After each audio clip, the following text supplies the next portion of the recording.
हाँ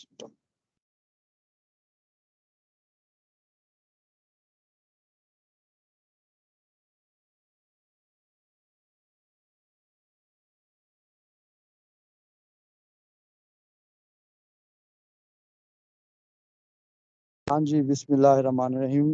आज का हमारा टॉपिक इक्विसिस्टम।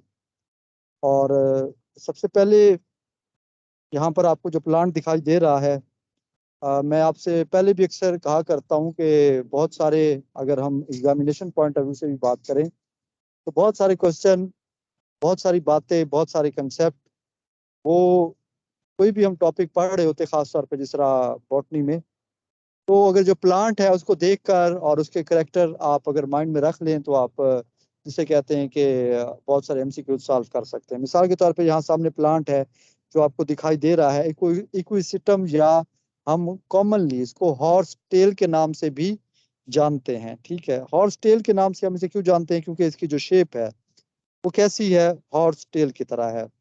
बाकी प्लांट कैसा है? प्लांट के अंदर बज़ाहिर आपको सिर्फ एक ही चीज दिखाई दे रही है, इसकी स्टेम। ठीक है, ना तो इसके लीव्स दिखाई दे रहे हैं इस डायग्राम में हमें, और ना ही हमें कोई एज इट इज रूट दिखाई दे रही है। ठीक है, तो क्या इसके अंदर रूट मौजूद है या इसके अंदर लीव्स मौजूद हैं? तो जो इसके अंदर रूट है उसको हम नाम देते हैं राइजोम का। ठीक है, इसके अंदर कैसी, यानी कि वो असल में है क्या? वो है तो स्टेम। ठीक है, स्टेम कैसा है? हमने कहा horizontal, underground horizontal part of stem is called rhizome. Rhizome है। ठीक है, बाकी लीव्स क्या इसके अंदर मौजूद होते हैं या नहीं होते? तो सबसे पहले मैं इसकी हैबिटेट पे बात करना चाहूंगा कि जो प्लांट है आमतौर पे आपको दरियाओं के किनारे, ठीक है, ये प्लांट देखने को मिल जाते हैं। वैसे ये प्लांट जो है ना, हर तरह की इन्वायरमेंट के अंदर ग्रो कर जाता है। हर तरह के इन्वायरमेंट से मुराद क्या है? जीरोफिटिक इन्वायरमेंट है, हाइड्रोफाइटिक है, या मीजोफाइट है। उन इन्वायरमेंट के अंदर ये प्लांट जो है वो ग्रो कर जाता है। ये मैंने इसकी आपको हैबिटेट के वाले से बता दिया। नेक्स्ट इसकी हैबिट क्या है, यानी कि मार्फोलॉजी क्या है, तो हम नेक्स्ट डायग्राम में देख लेते हैं। जी, नेक्स्ट डायग्राम शेयर करें।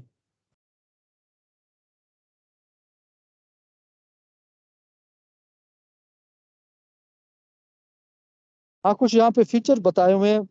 हम मुसलसल ये बात डिस्कस कर रहे हैं कि ट्रीडोफाइट्स में जो कॉन्स्पाइकुअस, कॉन्स्पाइकुअस से मुराद है जो वाज़ेह नुमाया जनरेशन हमारे सामने मौजूद है, वो कौन सी है?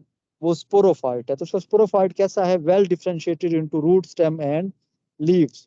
तो मैंने आपसे कहा था कि इसके अंदर रूट मौजूद नहीं है। रूट से मुराद यहाँ पर वो क्या बता रहा है? रूट से मुराद यहाँ पर वो हॉरिजेंटल पार्ट ऑफ जो स्टेम, जिसको राइजोम है, उसी की बात कर रहा है कि जिसका राइजोम होता है वो बहुत ज्यादा डीप विद इन सॉइल जो है वो मौजूद होता है। बाकी स्टेम है और लीव्स जो है वो एक घेरा बनाए हुए होते हैं। घेरा कैसे बनाए हुए हैं? नेक्स्ट डायग्राम है, उसमें आप लाजमी तौर पे देख लेंगे। ठीक है, वैसे आपको बता देते हैं कि जहाँ पे लीव्स निकल रहे होते हैं स्टेम में, वो इसका हिस्सा क्या कहलाता है? वो इसका नोड कहलाता है। तो वहाँ नोड पे एक वर्ल की सूरत में, घेरे की सूरत में क्या होते हैं? लीव्स मौजूद होते हैं। उसके बाद स्टेम जॉइंटेड स्टेम है। ठीक है, जैसे कि आप शुगर केन में देखते हैं कि वहाँ पर नोड और इंटर नोड मौजूद होते हैं। सॉलिड होती है, और स्टील जो है प्रोटोस्टिलिक है, या हम फर्दर देखेंगे कि साइफोनोस्टील भी क्या है इसके अंदर मौजूद है। प्लांट होमोस्पोरस है। इससे पहले जो हमने देखा था स्लेजिनेला। ठीक है, स्लेजिनेला क्या था? हेट्रोस्पोरस था। यहाँ पर हमने कहा जो इकोसिस्टम है ये होमोस्पोरस है। उसके बाद स्पोरेंजिया जो है वो घेरे के अंदर, वर्ल्ड के अंदर मौजूद होते हैं। मल्टी फ्लैजिलेटेड पारासाइट्स ये मौजूद होते हैं। जी, नेक्स्ट डायग्राम शेयर करें। इस डायग्राम के अंदर आपको बहुत सारे करेक्टर जो है वो दिखाई दे रहे हैं। मिसाल के तौर पे जो स्टोबुलस है वो बिल्कुल टिप पे आपको दिखाई दे रही है। उसके अलावा आपको दो तरह की स्टेम दिखाई दे रही है। एक एरियल स्टेम है, उसके अलावा जो अंडरग्राउंड है उसको राइजोम का नाम दिया है। मजीद यहाँ पर आपको नोड नो, आपको नोड और इंटर नोड्स लाजमी तौर पर दिखाई दे रहे हैं। अच्छा, यहाँ पर आपको जो लीफ लाइक स्ट्रक्चर दिखाई दे रहे हैं नोड के ऊपर, ये लीफ नहीं है। ये क्या है? हमने कहा कि फर्दर इसके अंदर लेटरल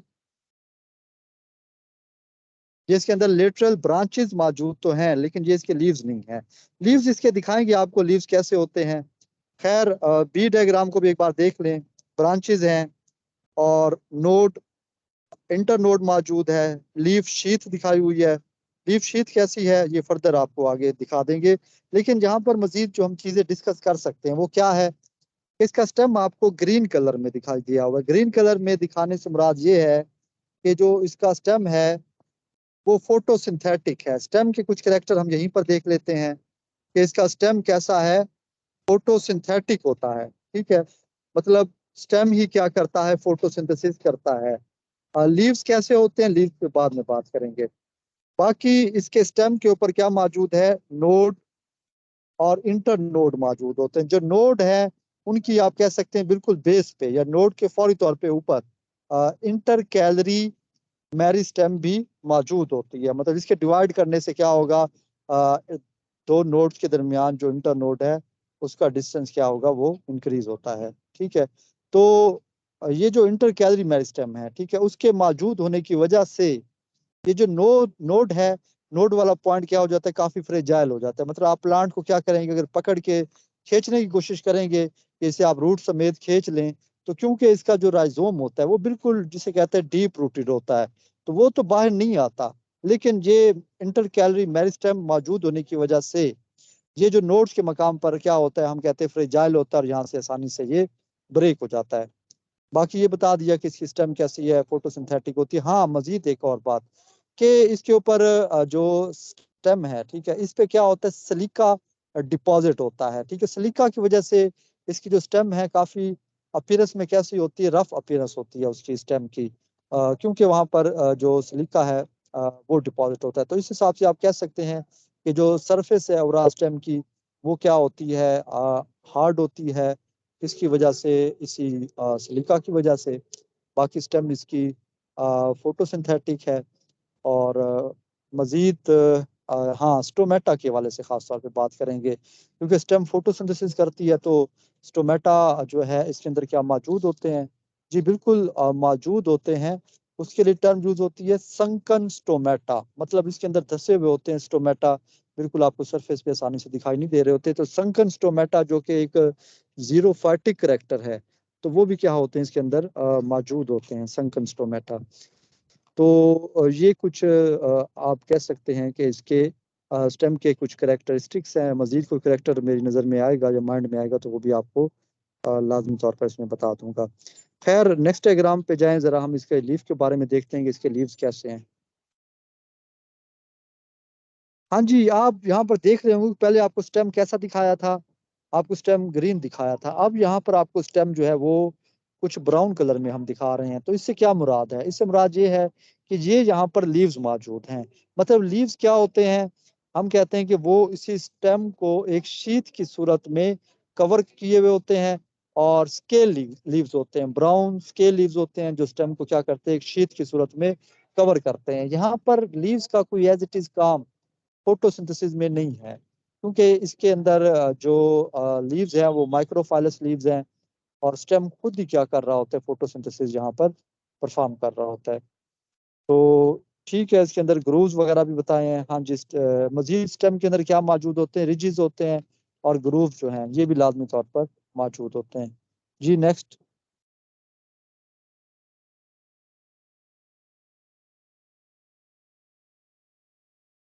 हाँ जी, इस डायग्राम में आपको ये लीव्स दिखाए हुए हैं उसने, कि स्टेम से शीथ उतार के, यानी कि लीव्स की जो शीथ है वो उतार कर आपको दिखाए हैं कि किस तरीके से लीव्स जो है वो एक वर्ल की सूरत में हम कहते हैं कि किसी भी नोड पर मौजूद होते हैं। जी नेक्स्ट डायग्राम।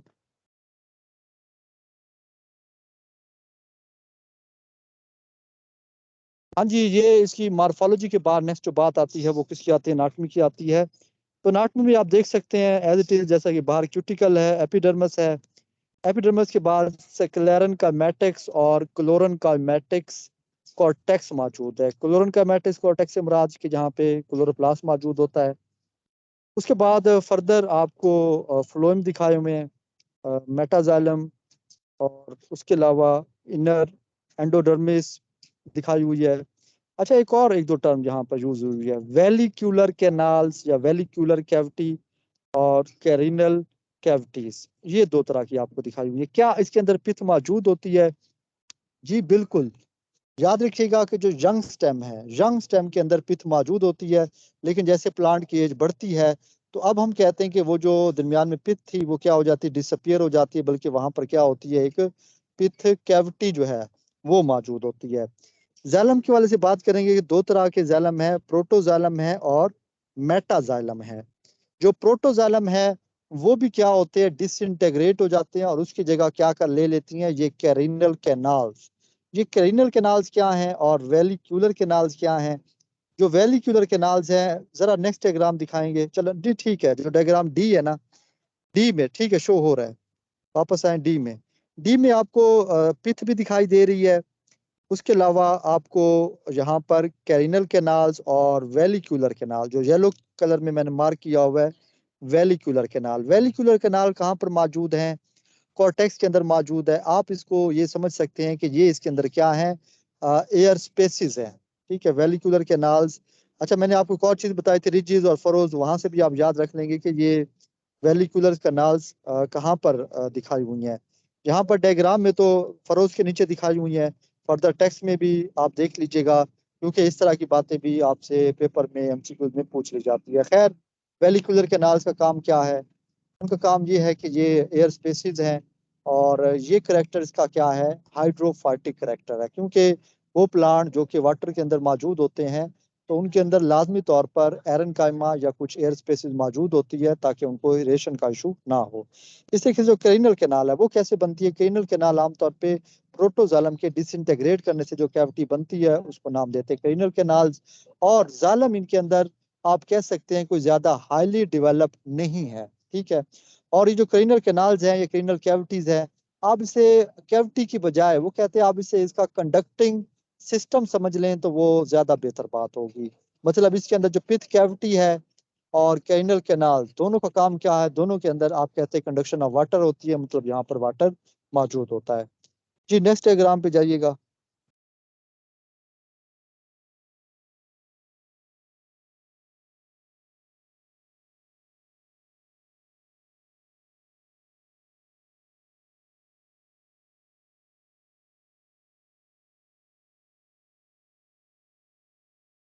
हाँ जी, जहाँ पर सबसे पहले डायग्राम में फिर आप देख सकते हैं कि फरोज के नीचे देखिए रिजेस क्या है।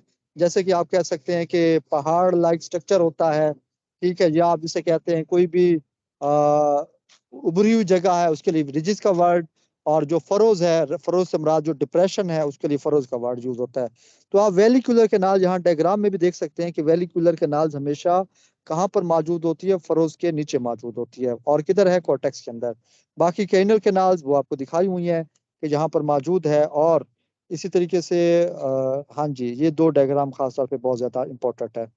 इसके अलावा हम देख सकते हैं जो टेक्स्ट में क्या बताया, presence of thick coat of cuticle, पहले बात हो चुकी है। फोटोसिंथेटिक स्टेम है पॉइंट 2 में, ये हमने कहा कि इसके कैसे करेक्टर है, जीरोफाइटिक करेक्टर है। तीसरा पॉइंट, इसका स्टेम बिहेविंग एज लीव्स यानी कि फोटोसिंथेटिक है, ये भी जीरोफाइट का करेक्टर होता है। और presence of scale like leaves, चौथा पॉइंट, ये भी क्या है? जीरोफाइटिक करेक्टर है। प्रेजेंस ऑफ संकन स्टोमेटा, ये बात हो चुकी है। और स्टिफ एपिडर्मस होती है, presence of ridges and furrows, और डीप सीटेड राइजोम, ये सात के सात पॉइंट इसके क्या है? जीरोफाइटिक करेक्टर है। अब इसके अंदर कुछ हाइड्रोफाइटिक करेक्टर भी होते हैं, जैसा कि आपको बताया पॉइंट नंबर 1, उसमें वेलिकुलर कैनाल मौजूद होते हैं। उसके अलावा जो पॉइंट नंबर 1 में लिखा है वास्कुलर टिश्यू जो है वो पोरली डेवलप होते हैं, पहले बात कर चुका हूँ। दूसरे पॉइंट में वेलिकुलर कैनाल्स मौजूद होती है, ये करेक्टर भी क्या है? हाइड्रोफाइटिक है। और पॉइंट नंबर 3 जो है, लार्ज पिथ कैविटी होती है। ठीक है, जिसके अंदर क्या है कि वाटर मौजूद होता है। और नंबर 4 पॉइंट पे central pith cavity and carinal canal, दोनों का काम क्या होता है? कंडक्शन ऑफ वाटर है। ये इसके अंदर हाइड्रोफाइटिक करेक्टर है। तो इसकी जो मार्फोलॉजी थी और इसकी जो अनाटमी है, इसमें काफी सारे पॉइंट्स थे जो आपके साथ क्या किए मैंने डिस्कस किए। एक और बात इसमें आ जाती है, खास तौर पे जैसे कि हमने स्टील के वाले से बात की है, तो स्टील इसके अंदर साइफोनो स्टील, देखिए शुरू में प्रोटो स्टील लिखा हुआ था या साइफोनो स्टील, तो इसके अंदर इकोसिस्टम के अंदर खास तौर पे साइफोनो स्टील होती है।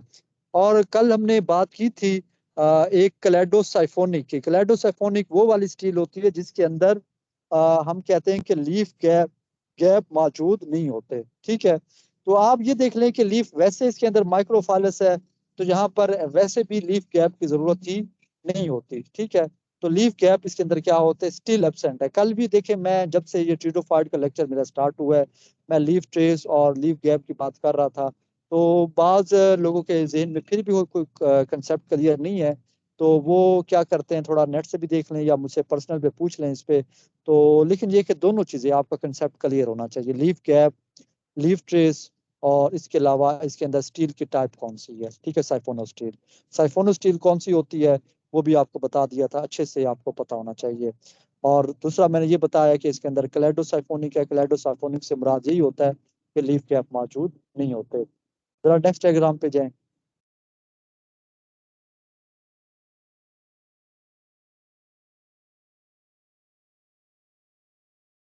हाँ जी, अब इसके अंदर फर्दर रिप्रोडक्शन के वाले से बात कर लेंगे, रिप्रोडक्शन कैसे हो रही है।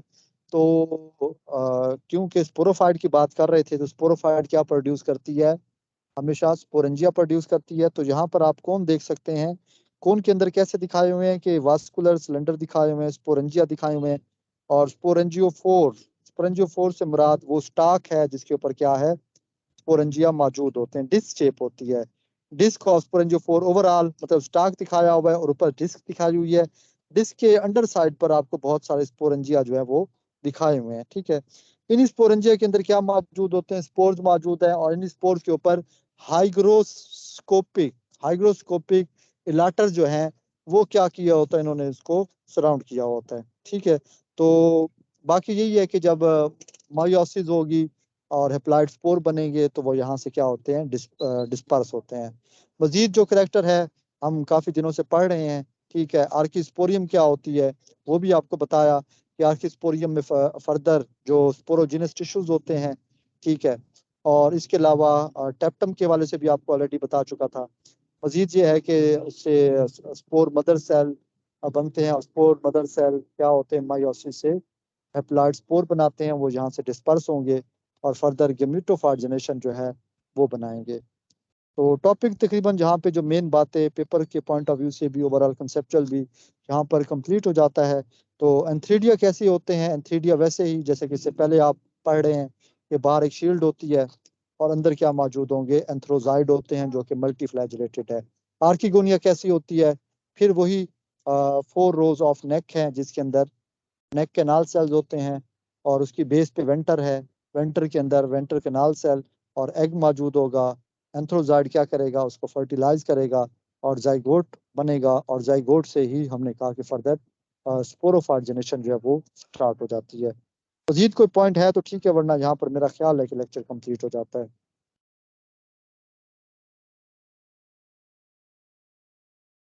हाँ जी, ये देखें एक और डायग्राम इसी स्पोरेंजिया की दिखाई हुई है, डिस्क शेप दिखाया हुआ है, और उसकी अंडर साइड पर क्या है, आपको स्पोरेंजिया दिखाए हुए हैं, और उसके अंदर आपको बहुत सारे हेप्लॉइड स्पोर जो हैं वो आपको दिखाए हुए हैं। स्पोर की तादाद ज्यादा है, तो इससे मुराद क्या है, ये अयूस्पोरेंजिएट है।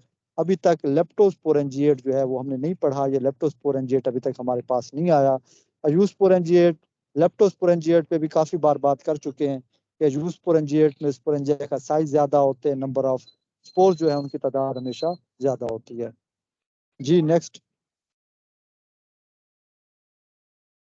बस मेरा ख्याल है ओके होगा।